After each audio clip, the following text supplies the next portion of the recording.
The Art of the Last Jedi is a collection of concept art and notes compiled by Phil Szostak. It goes into the making of The Last Jedi, unused ideas, and behind-the-scenes facts that I found to be interesting. So here are over 20 fun facts from the book. Well before Kylo Ren was ever named, he was simply known as the Jedi Killer. He was always meant to be a student of Luke's that wanted revenge. The cheap imitation of Darth Vader was meant to haunt Luke as a constant reminder of his failure. Rey's second costume at the end of The Force Awakens was initially going to be more of an homage to the fallen Han Solo, including a vest and red piping down her pants. It's ambiguous in the film whether or not Luke's X-Wing is functional. Earlier ideas showed that not only did Luke sink it, but he had set it on fire to make it clear he had no intention of leaving Ahch-To. The Supremacy was always designed with the idea that it was where Snoke lived. He has no planet that he calls home, only his mobile command center. Snoke's throne room was designed to resemble Ralph McQuarrie's original designs for the Emperor's throne room in Return of the Jedi. Andy Serkis wore Snoke's actual costume while he performed some of the motion capture scenes. Snoke's attendants were designs made for The Force Awakens that were almost used but abandoned. The designs were popular, so again they were almost used in Rogue One. They finally made their way onto the big screen in The Last Jedi. The design team was instructed to think of the sequel trilogy era as the Korean War, while the original trilogy era was World War II.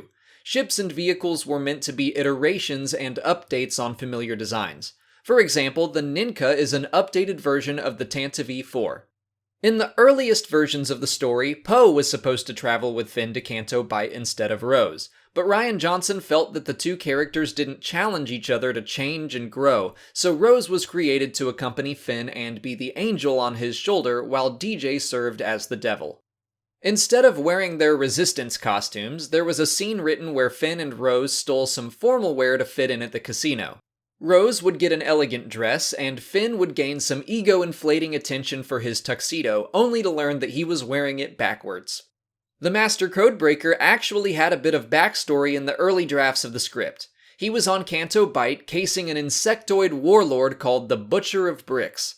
The Codebreaker intended to steal the blood jewels that financed the Butcher's murderous regime.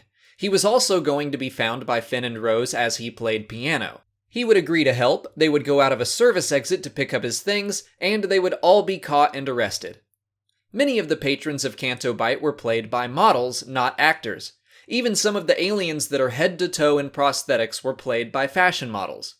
The costumes designed for the casino goers were inspired by Ralph McQuarrie's images of the citizens of Cloud City. Likewise, the Canto Bight police weapons were based off of the Cloud City security weapons. After Finn and Rose escape their jail cell, they make their way to the Fathier stables, which were supposed to be another, even worse jail. The stable children are supposed to be wearing discarded clothing from Fathier jockeys. The staircase on the ship DJ and BB-8 steal is meant to be an homage to the hidden staircase that Indiana Jones falls down in Indiana Jones and the Last Crusade.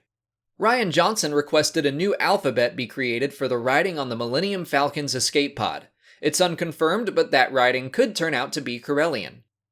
Captain Phasma wasn't even supposed to be in The Force Awakens. Her design was an unused idea for Kylo Ren, but enough people got attached to the chrome armor that they decided to make a character for it. Phasma was created in 4 or 5 days in what is described in the book as complete panic. That probably explains why she was so underused in both The Force Awakens and The Last Jedi. The command bridge of the Dreadnought was the same set as the Supremacy, just redressed and lit differently. Similarly, the Jedi Temple on Ahch-To, the cave blocked by rocks on Crate, and the mirror cave visited by Rey were all the same set, just redressed. Original concepts for the Resistance bombers referred to them as T-Wings. Finn was also meant to be recovered by the time of the attack on Dakar and on the same bomber as Paige.